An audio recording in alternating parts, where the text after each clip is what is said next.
Today we're talking about solving literal equations, and all that means is instead of numbers and one variable, we have more than one variable. So there's more letters than numbers.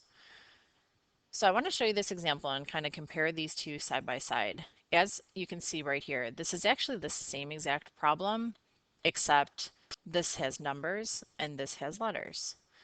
So we're going to do the same exact steps. I want to get x by itself. In both of these cases, I'm trying to get x by itself. So in the first example, I'm going to subtract 7 first. And in the second example, I'm going to subtract b. So same concept.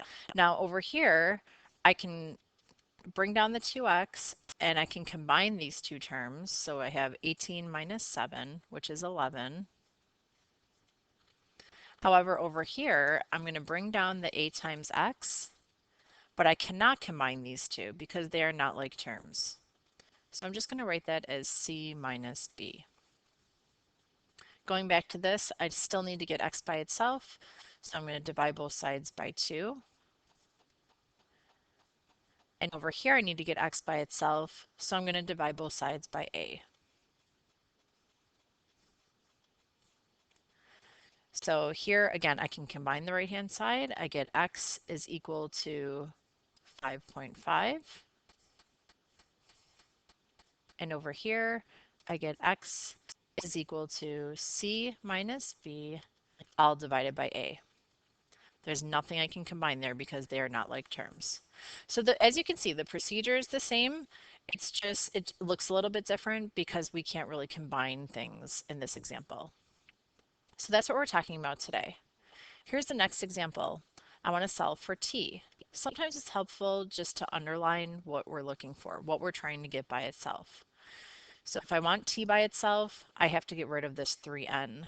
So I'm going to subtract 3n from both sides. And when you do that, don't forget to bring down the negative along with the t. Don't lose the negative. So I have negative t is equal to s minus 3n. And of course we want a positive t. So I can either multiply or divide both sides by negative 1. And when I do that, I'm going to divide every single term by negative 1. So I have t is equal to negative s plus 3n. And there's nothing else I can do there. There's nothing else to combine. In this third example, I'm solving for y. I'm going to underline y there. I'm going to underline y here so I remember, keep in the back of my mind, what I'm trying to get by itself. So I'm going to start this one by subtracting 3 from both sides.